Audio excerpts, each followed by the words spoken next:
Baiklah, pada slide yang berikutnya ini menyajikan beberapa pungi tanah. Ya, beberapa pungi tanah itu antara lain ada Rhizopus, ya, yang seperti ini tampilannya Rhizopus, dan ada Mukor sebelah kanannya, dan selain itu juga ada Aspergillus, dan berikutnya ada Penicillium. Nah, selain dari ini masih banyak lagi pungi yang lainnya. Paling tidak pada kesempatan ini kita mulai mengenali beberapa pungi tanah dan mulai mengenali ciri-ciri dari masing-masing pungi tanah tersebut.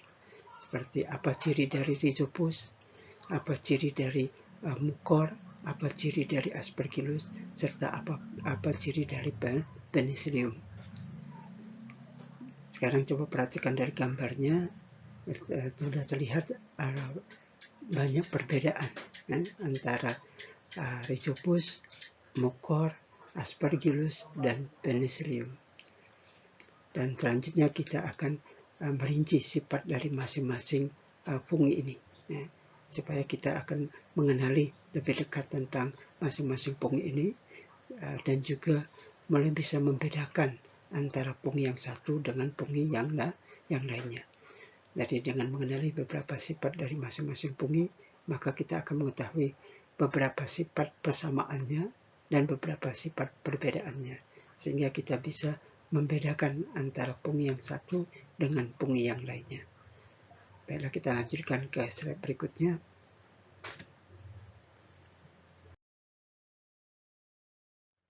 Pada slide yang berikutnya ini menyajikan fungi tanah Mukor, fungi tanah Mukor. Nah, Mukor ini kalau kita perhatikan bahwa hipanya tidak berseptat. Hipanya tidak berseptat. Dan selain itu juga dia memiliki sporangiopor dan juga memiliki kantong spora, spora. Dan warnanya ini putih. Ya, kalau kita lihat di bawah, kalau kita lihat langsung ya, dari pertumbuhannya di media PDA di wadah cawan petri itu akan terlihat warna putih seperti ini, ya, warna putih seperti kapas. Nah, rupanya kalau kita lihat dari samping tampilannya seperti ini, ya, tampilannya seperti ini. Ini adalah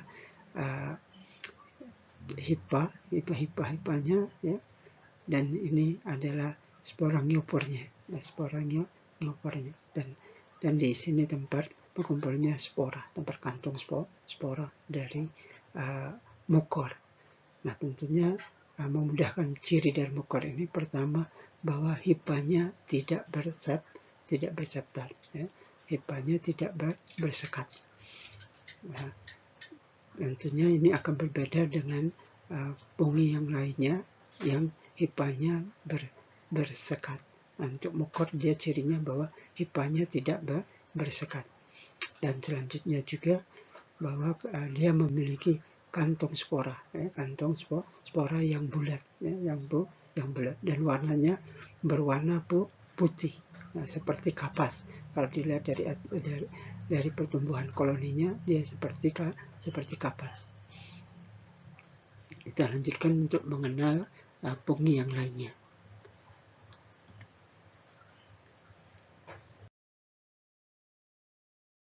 Nah, pada slide yang berikutnya ini adalah fungi yang berikutnya, yaitu fungi tanah Rhizopus. Nah, fungi tanah Rhizopus. Sesuai namanya Rhizopus, bahwa ciri khasnya dia memiliki bentukan yang seperti akar, atau disebut sebagai rhizoid, seperti bentukan seperti akar, sehingga diberi nama rhizoid. Jadi ciri khas dari fungi Rhizopus bahwa dia memiliki bentuk seperti akar, bentukan seperti akar yang disebut sebagai rhizoid. Nah, seperti gambar yang di sini, ini adalah bentukan rhizoidnya, ya, menyerupai seperti akar, tapi betulnya yang diberi nama dengan rhizoid. Nah, selain dia memiliki rhizoid, juga pada Rhizopus dia memiliki stolon, ya, memiliki stolon. Ini stolonnya, ya, dia memiliki stolon. Dan rhizoid ini termasuk pungi yang hipanya tidak bersekat. Hipanya tidak bersekat. Jadi berdasarkan hipa yang tidak bersekat, Rhizopus ini sifatnya hampir sama dengan mukor. Sama-sama hipanya tidak bersekat. Cuma bedanya antara Rhizopus dengan mukor, bahwa pada Rhizopus selain hipanya tidak bersekat, tapi dia memiliki bentukan seperti akar yang disebut sebagai rhizoid. Dan dia memiliki memiliki stolon untuk perkembangbiakan secara vegetatifnya. Ya, dia akan berkembang lagi di sini, berkembang lagi dari stolonnya. Nah, selain itu juga dia memiliki sporangium, ya, sporangium, di mana tempat berkumpulnya spora-spora di dalamnya. Dan sporangium ini kalau sudah tua warnanya agak gelap, sehingga kalau lihat koloninya yang sudah usianya agak tua, itu akan terlihat warna-warna bintik-bintik hitam, bintik-bintik hitam, bintik-bintik yang berwarna lebih gelap. Itu menunjukkan salah satu ciri dari sporangiumnya yang sudah tua. Sporangiumnya sudah tua. Bapak ulang lagi bahwa untuk Pungitana rhizopus, dia memiliki sifat bahwa hipanya tidak bersekat, hipanya tidak berseptat, hipanya tidak berseptat menyerupai hipanya yang tidak berseptat juga adalah menyerupai hipa dari pungi mukor, Cuma bedanya pada Rhizopus dia memiliki bentukan yang menyerupai akar, yang disebut sebagai rhizoid. Selain itu dia juga memiliki stolon, stolon. Nah, itu yang membedakan antara Pungitana rhizopus dengan Pungitana yang sebelumnya yang sudah kita jelaskan, yaitu mukor. Jadi persamaan antara mukor dengan rhizopus adalah sama-sama pungi yang tidak berseptat, yang tidak bersekat. Tapi perbedaannya bahwa pada pungi mukor tidak memiliki rhizoid, sedangkan pada rhizopus dia memiliki rhizoid. Untuk memudahkan membedakan antara mukor dengan rhizopus. Jadi ini adalah pengamatan tampilannya kalau dilihat di bawah mikroskop. Ini juga tampilan kalau dilihat di bawah mikroskop. Dan yang di bawah ini juga tampilannya kalau dilihat di bawah mikroskop. Jadi ada bentukan khasnya, yaitu ada bentukan rhizoid dan ada stolon, itu yang mencirikan rhizopus, dan ciri tersebut membedakan rhizopus dengan mukor. Walaupun rhizopus dan mukor sama-sama pungi yang tidak berseptat, tetapi pada pungi mukor tidak memiliki rhizoid dan tidak memiliki stolon. Sedangkan pada rhizopus, walaupun dia hipanya tidak berseptat, tetapi dia memiliki bentukan rhizoid, bentukan seperti akar yang disebut sebagai rhizoid. Dan dia juga memiliki stolon, stolon. Nah, itu dengan demikian kita sudah bisa membedakan antara pungi mukor dengan pungi rhizopus. Untuk selanjutnya kita lanjutkan untuk mengenal pungi tanah yang lainnya. Nah, pada slide yang berikutnya ini adalah contoh dari Pungitana aspergillus. Pungitana aspergillus. Nah, di sini yang ciri khas dari aspergillus adalah dia memiliki hipanya berseptat. Hipanya ada sekatnya, ada sekat di sini, ya, seperti kaki. Kalau lihat di sini seperti kakinya. Nah, selain itu juga ciri khas yang lain bahwa bentukan ininya seperti sapu, sapu, untuk memudahkan kita mencirikannya dengan pungi yang lainnya. Kalau kita bandingkan bahwa dari hipa yang berseptat itu sudah bisa membedakan antara Aspergillus dengan Mucor dan Aspergillus dengan Rhizopus, di mana pada pungi Mucor dan pungi Rhizopus hipanya tidak berseptat. Nah, sedangkan pada pungi Aspergillus hipanya berseptat. Berseptat. Itu ciri yang membedakan Aspergillus dengan Mucor dan membedakan Aspergillus dengan Rhizopus. Nah, selanjutnya bahwa pada Aspergillus bentukan ininya seperti sapu, bentuknya seperti sapu. Nah, sehingga tentu sangat berbeda sekali dengan Mucor dan Rhizopus. Pada Mucor dan Rhizopus dia bentuknya seperti balon dan di dalamnya spora-sporanya berada di dalam spora neopora, di dalam sporangiumnya, dan sporangium. Kalau ini dia berderet seperti ini, dia berderet seperti ini, menyerupai seperti sapu, seperti sapu. Ini sketsa dari gambar Aspergillus. Contoh dari Aspergillus antaranya adalah Aspergillus niger.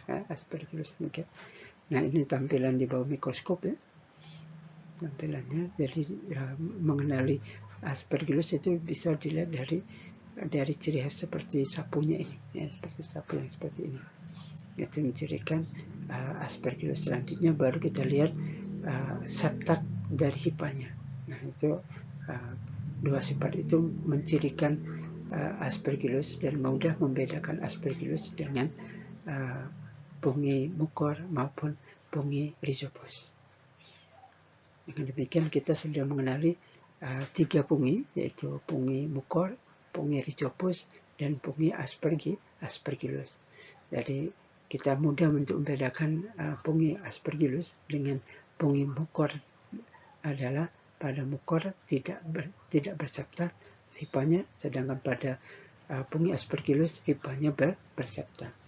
Begitu juga kita bisa membedakan antara pungi Aspergillus dengan pungi Rhizopus, bahwa pada pungi Rhizopus dia tidak berseptat, sedangkan pada pungi Aspergillus hipanya berseptat. Selain itu, pada Rhizopus ada bentukan seperti akar yang disebut sebagai rhizoid, sedangkan pada Aspergillus dia tidak memiliki bentukan seperti akar yang disebut rhizoid seperti yang dimiliki oleh Rhizopus. Sehingga kita juga bisa membedakan langsung Rhizopus dengan Aspergillus. Selain dari hipa Aspergillus berseptat, juga Aspergillus tidak memiliki rhizoid, tidak memiliki rhizoid. Sedangkan pada pungi Rhizopus hipanya tidak berseptat dan memiliki rhizoid dan memiliki stolon. Itu yang membedakan Rhizopus dengan Aspergillus. Jadi dari 3 Rhizopus dari 3 pungi yang kita mulai kenali ini, maka kita juga sudah mengetahui masing-masing ciri dari ketiga pungi ini. Sekaligus juga kita sudah mulai mengetahui persamaan dari ketiga pungi ini dan juga sudah bisa membedakan ketiga pungi tersebut, sehingga memudahkan kita dalam mengidentifikasi ketiga pungi ini. Nah, selanjutnya kita ke slide berikutnya.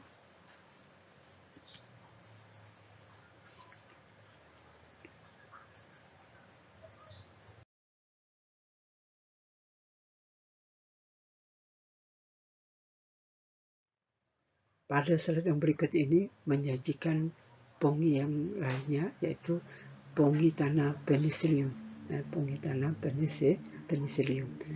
Nah, di sini kalau kita perhatikan pungi tanah Penicillium, di hipanya dia memiliki septat, septat atau bersekat. Artinya bahwa berdasarkan hipanya menyerupai hipa Aspergillus, yaitu sama-sama berseptat. Tapi bedanya bahwa pada Hippa penicillium, pada Aspergillus itu conidiopornya tidak bersekat, sedangkan pada penicillium conidiopornya bersekat conidiopornya. Nah, ini ciri pembedanya. Tadi persamaannya bahwa hipanya sama-sama bersekat antara penicillium dengan Aspergillus, tapi bedanya bahwa di conidiopornya, pada Conidiopor Aspergillus itu tidak bersekat,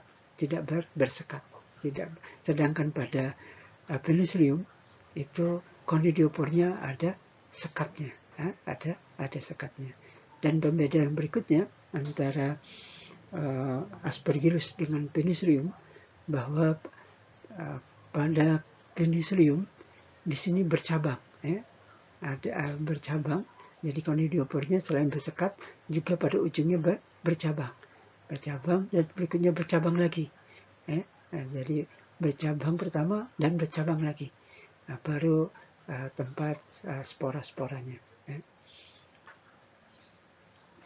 Sehingga dari bentuk ininya terlihat kontras sekali perbedaan antara penicillium dengan Aspergillus.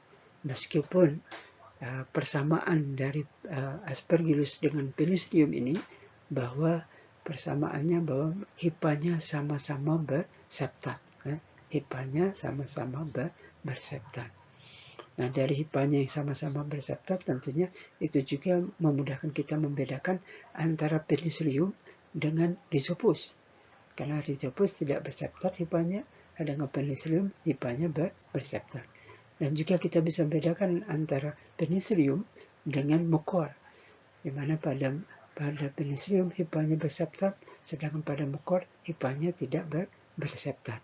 Sehingga kita sudah bisa membedakan dari penicillium dengan mukor, penicillium dengan Rhizopus, dan juga kita bisa membedakan antara penicillium dengan Rhizopus, di mana pada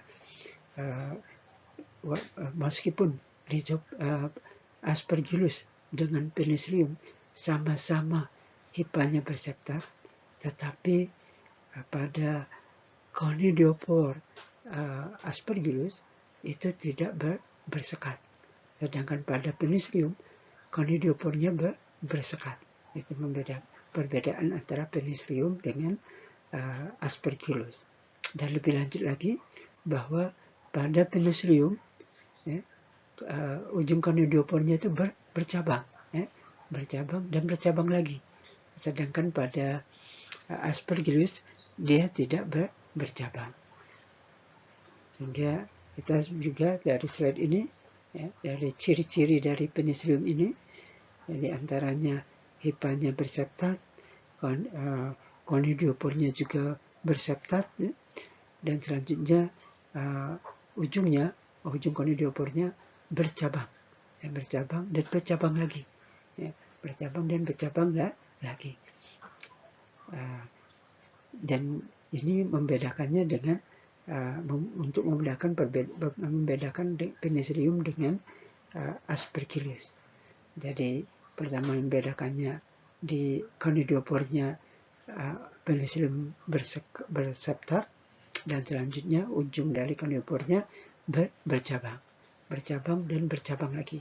Ini cabang pertama, dan selanjutnya di sini bercabang lagi. Di sini bercabang lagi. Nah, itu yang membedakan. Dan ini adalah koloni dari penicillium yang ditumbuhkan di media PDA dan di wadah Petridis atau di cawan Petri. Dan di sini tentunya penicilliumnya sudah murni, sehingga pertumbuhannya kelihatan tidak terkontaminan oleh yang lainnya. Dan di sini juga ada beberapa penicillium yang lain, Jadi ada penicillium yang berwarna hijau keabu-abuan, hijau gelap keabu-abuan, ada yang berwarna hijau kuning ya, hijau dengan kuning ya. Ada juga yang berwarna agak putih ya. Ada juga berwarna lebih gelap ya, warna hitam ya. Dan sebagainya.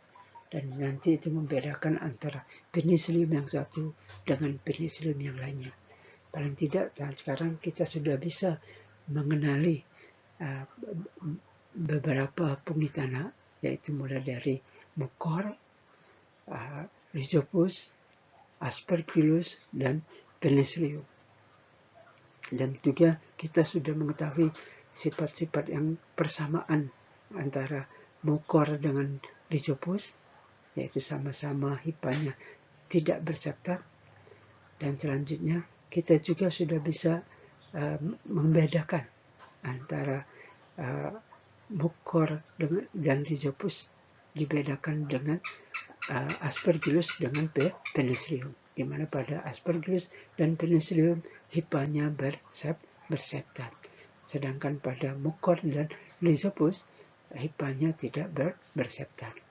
Nah, selanjutnya kita juga sudah bisa membedakan antara Penicillium dengan Aspergillus, di mana meskipun Penicillium dan Aspergillus hipanya sama-sama berseptat, tetapi pada Aspergillus conidiopornya tidak bersekat conidiopornya, sedangkan pada Penicillium conidiopornya bersekat.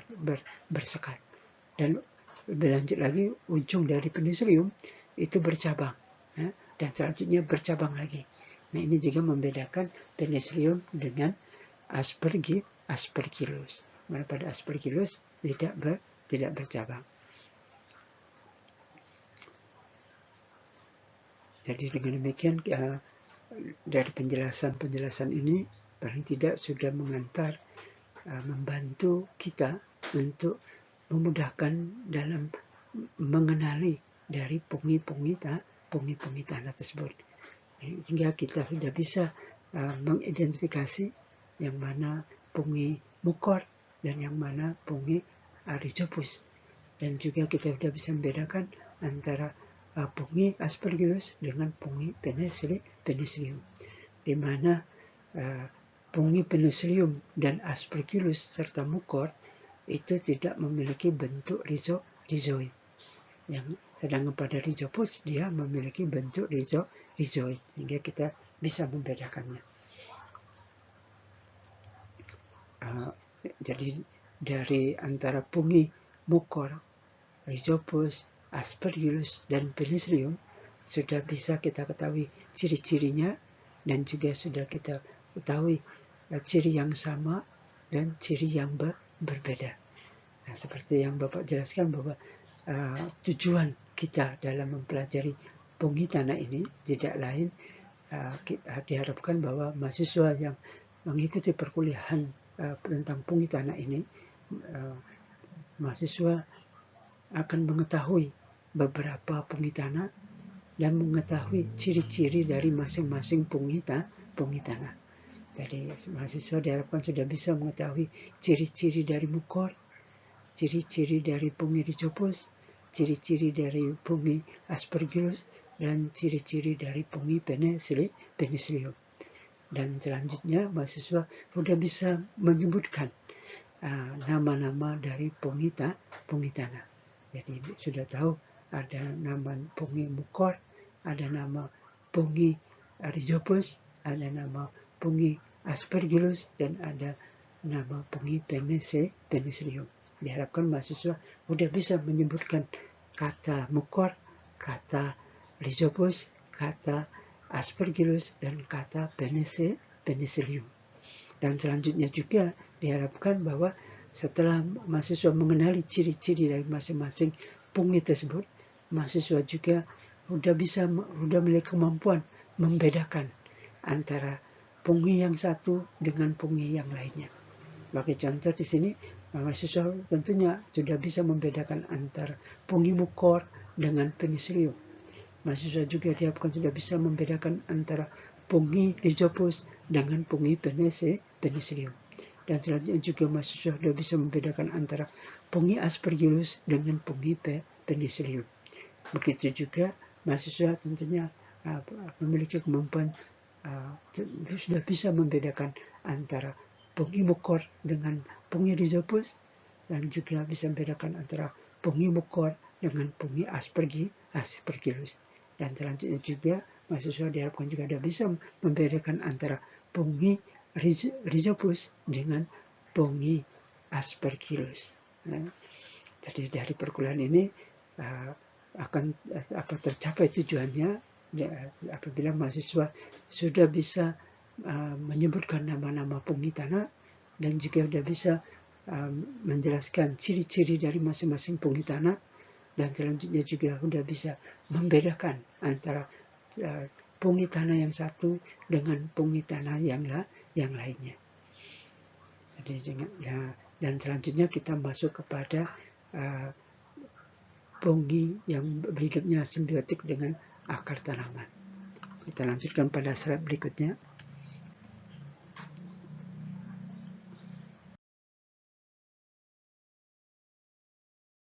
Pada slide yang berikutnya ini adalah mycorrhiza. Mycorrhiza ini adalah pungi akar, di mana hidupnya bersama-sama akar tanaman. Untuk bedanya antara pungi akar mycorrhiza dengan pungi-pungi yang sebelumnya, bahwa pada pungi-pungi sebelumnya dia hidupnya bebas.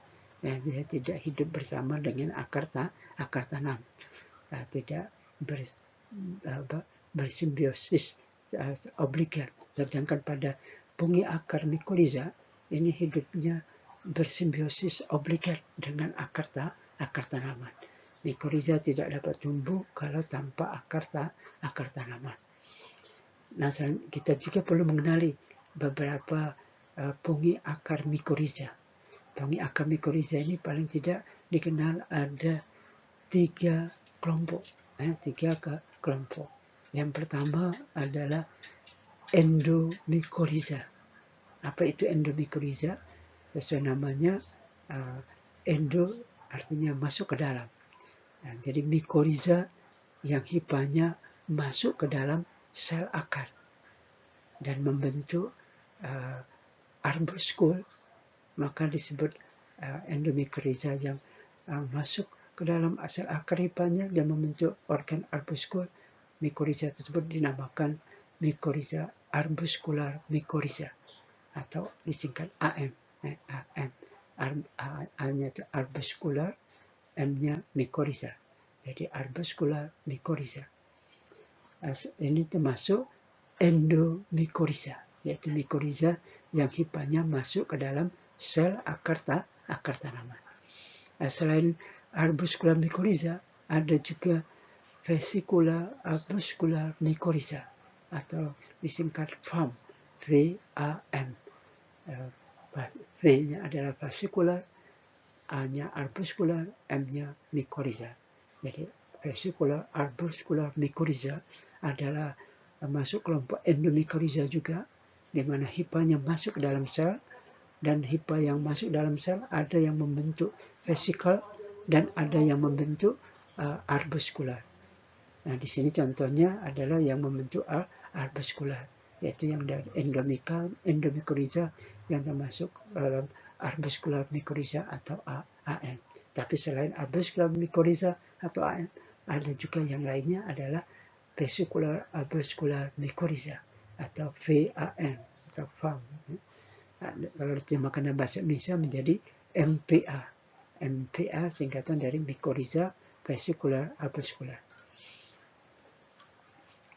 Jadi untuk kelompok yang pertama ini adalah termasuk mycorrhiza kelompok endomycorrhiza, yaitu endo artinya masuk ke dalam, artinya mycorrhiza yang hipanya masuk ke dalam sel akar. Ini sel akar dan ini adalah hipa dari mycorrhiza. Jadi mycorrhiza yang hipanya masuk ke dalam sel akar masuk kelompok endomycorrhiza. Untuk endomycorrhiza itu ada contohnya ada arbuscular mycorrhiza atau AM, AM arbuscular mycorrhiza. Tapi selain arbuscula mycorrhiza, ada contoh yang lain dari endomycorrhiza adalah yang selain membentuk arbuscul, ada juga yang membentuk vesicle. Kebetulan gambarnya tidak tampilkan di sini, maka diberi nama Fascicular arbuscular mycorrhiza atau VAM atau FAM, yang diterjemahkan dalam bahasa Indonesia menjadi MPA. Jadi MPA singkatan dari M-nya mycorrhiza, V-nya fascicular, A-nya arbuscular. Jadi mycorrhiza fascicular arbuscular. Nah, ini dari gambar ini gambar dari endomycorrhiza.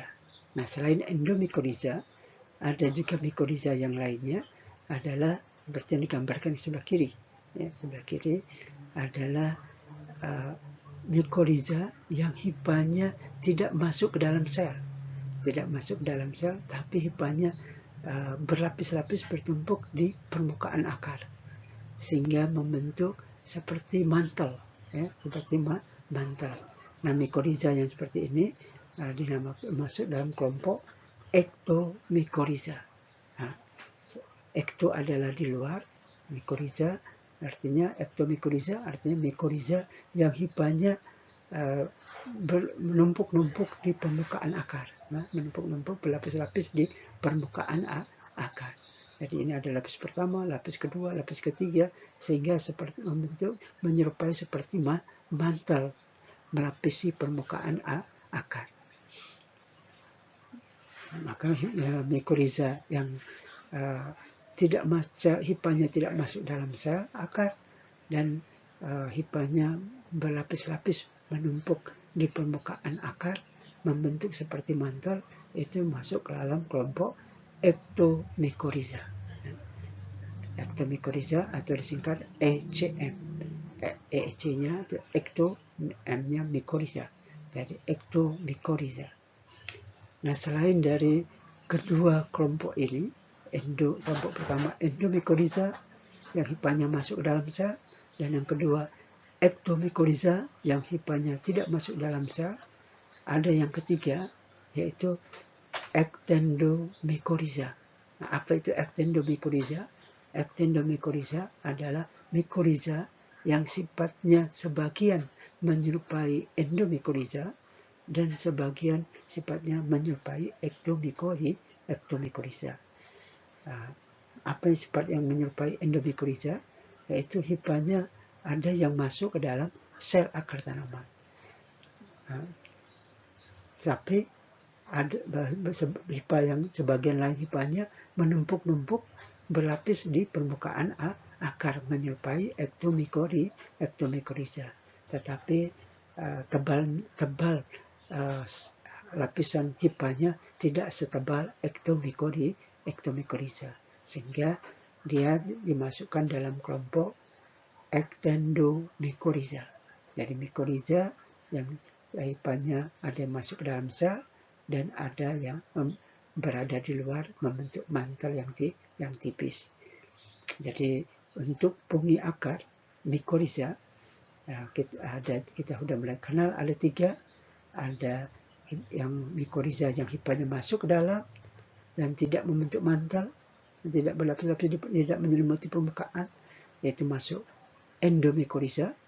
Dan yang kedua adalah yang mycorrhiza yang hipanya tidak masuk ke dalam sel akar, tapi hanya menyelimuti di permukaan akar dan berlapis-lapis menumpuk di permukaan akar seperti mantel.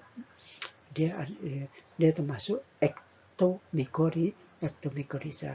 Nah, selain kelompok pertama endomycorrhiza dan kelompok kedua ectomycorrhiza, juga ada kelompok yang ketiga, yaitu yang sifatnya sebagian menyerupai endomycorrhiza dan sebagian lagi menyerupai ectomycorrhiza.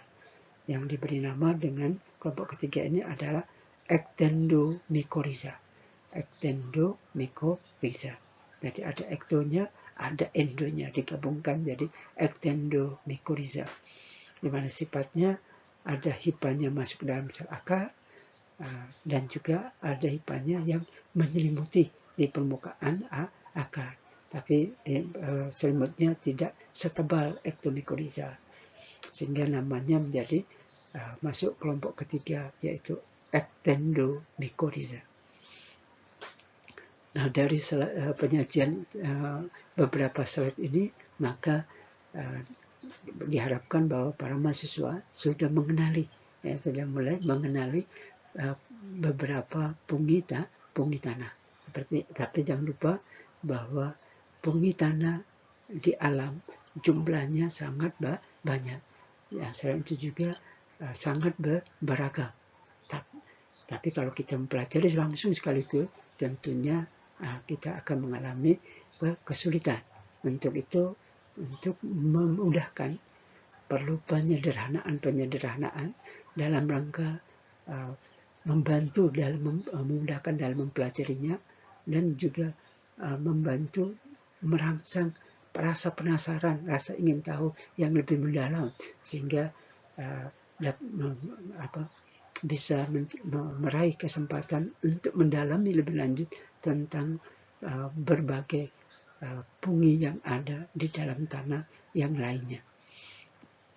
Jadi dari slide-slide ini paling tidak mahasiswa sudah mengenali beberapa pungi tanah, dan yang slide yang terakhir ini berkaitan dengan pungi akar atau mikoriza, di mana pada pungi akar mikoriza ada 3 kelompok, ada kelompok endomikoriza, ada kelompok ektomikoriza, dan ada kelompok ektendomikoriza.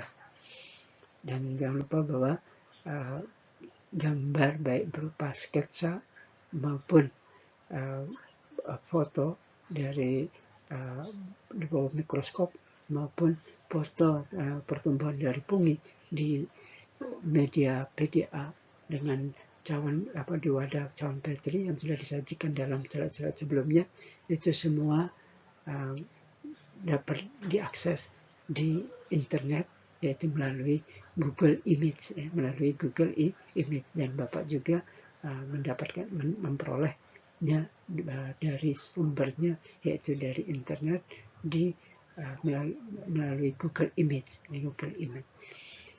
Dan mudah-mudahan harapan Bapak bahwa penyajian dari presentasi ini untuk memudahkan para mahasiswa untuk mengenali berbagai pungi tanah, dan juga mengetahui ciri-ciri dari masing-masing pungi tanah tersebut, dan selanjutnya bisa membedakan antara pungi tanah yang satu dan pungi tanah yang lainnya, sehingga akan membantu mahasiswa dalam menyelesaikan studinya yang berkaitan dengan penelitiannya, apabila dia mengambil penelitian yang berkaitan dengan sifat biologi tanah, yaitu yang berkaitan dengan pungi tanah. Bapak cukupkan untuk presentasi ini sampai di sini. Bapak ucapkan banyak terima kasih. Dan pada slide yang terakhir ini, sebelum Bapak akhiri, adalah beberapa pungi tanah, beberapa pungi yang tumbuh di media PDA dan menggunakan wadah cawan Petri, menggunakan wadah cawan Petri. Dan di sini terlihat bahwa dari pertumbuhan koloni dari pungi, setelah usia tertentu itu sudah bisa kita bedakan antara pungi yang satu dengan pungi yang lainnya. Di sini memudahkan kita membedakan, karena pungi-pungi yang ditumbuhkan di sini adalah pungi-pungi yang sudah melalui proses isolasi dari sumbernya, dan sudah melalui proses pemurnian dan perbanyakan dengan stoknya, dan baru ditumbuhkan untuk membandingkan antara pertumbuhan pungi yang satu dengan pungi yang lainnya. Nah, selanjutnya juga dari koloni pada medium PDA ini, kita lihat bahwa ada yang berwarna putih seperti kapas, ada yang berwarna hitam, ada yang berwarna hijau kekuningan, ada yang berwarna putih kecoklatan, ada yang berwarna hijau kebiruan, ada juga berwarna biru keputihan, dan sebagainya. Ini menunjukkan begitu beragamnya pungi, begitu beragamnya pungi yang ada di alam. Dan seperti Bapak bilang bahwa ini baru sebagian kecil yang sudah dipelajari, sudah dikaji oleh para peneliti tentang pungi. Sedangkan keragaman pungi yang ada di alam itu masih banyak sekali yang belum diteliti. Untuk itu peluang masih begitu lebar untuk para calon peneliti untuk melakukan penelitian yang berkaitan dengan pungi ini. Selanjutnya juga seperti Bapak bilang tadi, salah satu cara untuk membedakan pungi dari pertumbuhannya di media PDA dari koloni pungi tersebut bisa kita kenali dari warna koloni. Seperti tadi ada warna hitam, ada warna putih, ada warna hijau kekuningan, ada warna biru ke abu-abuan, ada juga berwarna hijau kebiruan dan sebagainya. Nah, selain itu juga selain dari warna koloni, bisa kita kenali juga perbedaan antara permukaan koloninya, permukaan koloninya.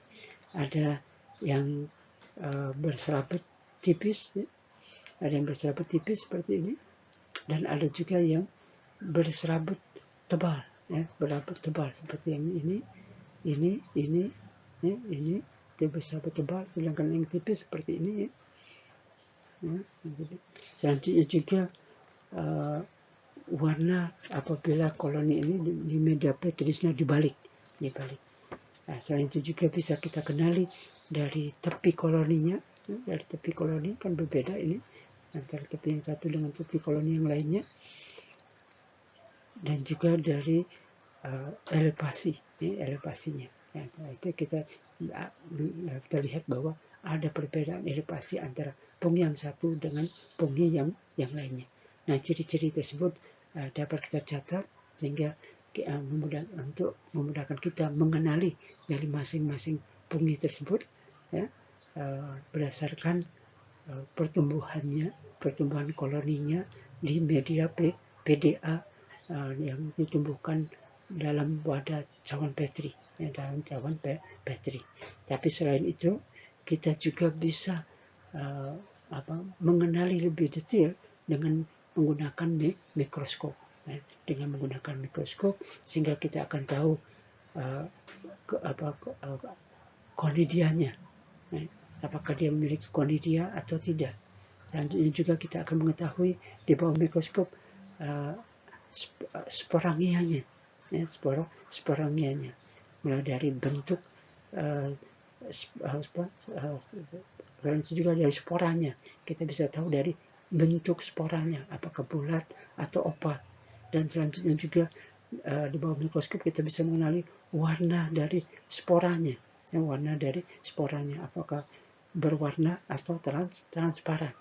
Dan itu juga kita bisa mengetahui permukaan sporanya, apakah permukaan sporanya halus ataukah kasar. Nah, selanjutnya juga kita bisa mengenali di bawah mikroskop dari sifat dari konidiopornya, dari konidiopornya, mulai dari permukaan konidiopornya, warna konidiopornya, dan percabangan konidiopornya. Dan selanjutnya juga di bawah mikroskop kita bisa membedakan pungi tanah dengan pungi tanah yang lainnya dari hipanya, apakah hipanya bersekat atau tidak bersekat, berseptat atau tidak berseptat. Dan lebih lanjut juga kita bisa mengetahui apakah dia ada rhizoid atau tidak. Dan lebih kurang seperti itu beberapa cara kita mengenali perbedaan antara fungi yang satu dengan fungi yang lainnya, baik secara mikroskopis maupun secara makroskopis. Bapak rasa ya itu yang bisa disampaikan selama perkuliahan pada pertemuan ini yang berkaitan dengan mata kuliah biologi tanah untuk bahasan mikroflora tanah, dan salah satu dari mikroflora tanah pada kesempatan ini yang kita bahas adalah fungi tanah, di mana fungi tanah adalah salah satu bagian dari mikroflora tanah. Tentunya mikroflora tanah tidak hanya fungi tanah, masih ada yang lain seperti bakteri tanah, Actinomycetes, dan mikroalga serta fungi tanah. Nah, pada kesempatan ini kita sudah membahas bagaimana mengenali ciri-ciri dari fungi tanah, sehingga sudah membantu kita untuk mulai mengenali beberapa fungi tanah. Nah, termasuk ya, seperti tadi sudah dijelaskan, ada fungi mukor, ada fungi rhizopus, ada fungi aspergillus, ada fungi penicillium. Dan selanjutnya juga ada fungi akar atau mycorrhiza. Ada endomycorrhiza, ada ectomycorrhiza, dan ada ectendomycorrhiza. Bapak ucapkan terima kasih atas segala perhatiannya, dan untuk pertemuan ini Bapak cukupkan sampai di sini. Bapak akhiri dengan marilah kita sama-sama membaca hamdalah, dan Bapak tutup wabillahi taufiq wa hidayah. Assalamualaikum warahmatullahi wabarakatuh.